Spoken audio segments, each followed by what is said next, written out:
Transect 1 is located upstream from the culvert that was reconstructed in 2004. Before restoration, there was an average of about 9 meters of Phragmites. Today we have about 4, 2 of which contain immature Phragmites. The Phragmites found in the latter half of the transect, in meters 20 through 30, have been completely eliminated after the installation of the new culvert. Mass Audubon Saltmarsh Science Project started in 1996 when local teachers wanted to connect their students to local ecosystems and help them learn more about their own backyards. Many of the techniques that were used by professional scientists were things that middle school and high school students could do. The study of Phragmites, which is an invasive plant and a threat to local ecosystems.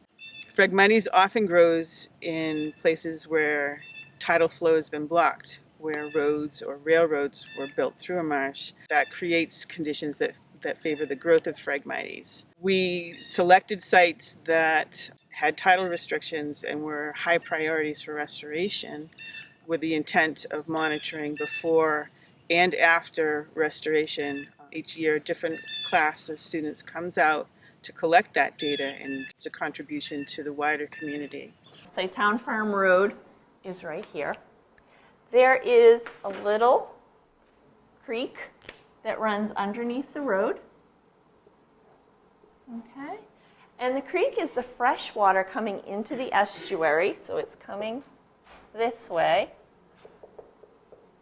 from a freshwater river, and it's headed out to the ocean. One set of wells on the ocean side. It has a control. And so they called this part Transect 0 over here, and we have Transect 3, we have Transect 1, and we have Transect 2. Transects 1, 2, and 3 are affected by the culvert that goes underneath the road. Right? So there's human impact to Transects 1, 2, and 3. No human impact to Transect 0, that's why it's our control group. And it grew from those first original 2 schools to about a dozen schools around the Great Marsh and as far south as Boston, monitoring salt marshes in their own towns. That became a part of the Plum Island Ecosystem's long-term ecological research with funding from the National Science Foundation. You got 1 to float, 1 to sink, and 1 to hover. So why did this happen? Why would the grape in the fresh water sink to the bottom? Britta? Because it's more dense than the water. And so therefore, why would the grape that floated, it's less dense than the salt water. So is salt water more dense or less dense than fresh water? More, thank you. Yeah. The reason why we did this morning is because we're going to be measuring salinity when we go out in the marsh on Friday. And I want you to compare it to the last 17 years when we have it. People took these PVC pipes and put them at varying heights. Okay, so we have a deep well, and that's going to stick up most out of the ground, but it's also going to go down deepest into the ground. We have a medium well, and we have a shallow well. Right? The way we're going to measure the salinity of the water that's collected in the wells through these tiny little holes, and the bottoms are capped off, the water at this level will come through into the deep well, and we'll be able to measure it by taking off the cap. They were going to feed down into the well, right? Just like you can with a straw. You can pinch that off so that the water stays in the rubber tubing. And now we have our sample water. Putting on a couple drops of water, and this is the right side that we're going to read. And what will happen is you'll see a line. Everything above that will be blue, and everything below it will be white. And that line where the white meets the blue is the reading. 32 to 35 parts per thousand is ocean water. So the fresh water would be 0 parts per thousand. And we are going to be working somewhere in the middle here in brackish water. I'm going to ask you for some thoughts as to what we might expect to find in shallow, medium, and deep, and what we might expect to find in Phragmites, transition, and native grasses.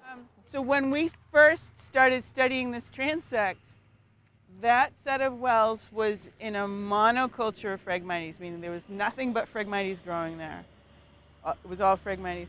And this set of wells was on the edge of the patch of Phragmites. So you can just picture that patch all the way up to here. Even just look at the wells and say, things have changed a lot. I believe this happened since the increased water flow came from the widening of the culvert. 32 was the shallow, medium was 30, and deep 25, right? Okay.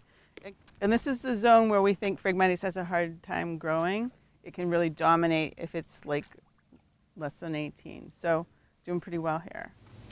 21 meters of this 30-meter transect were either bare or completely submerged with no plant life at all.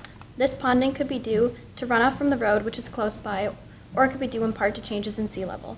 The salinity here ranges from 20 to 35 parts per thousand, with an average of 28.8.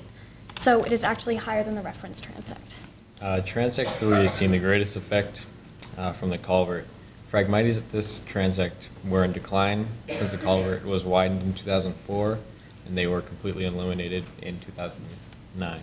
Overall, the answer to our question of whether the improvements in the culverts have made a difference at our two sites is a resounding yes.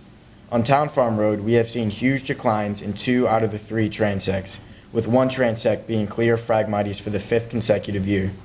These results support our hypothesis that the increase in tidal flow through the widened culvert helps to keep Phragmites from taking over and helps to keep our native plants healthy.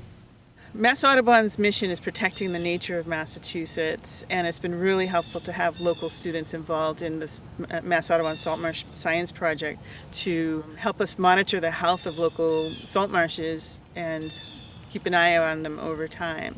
And because it's become a part of local school curriculum, it is ongoing. There's a lot of science research projects that end after just a couple years, so to have 17 years data is really exceptional.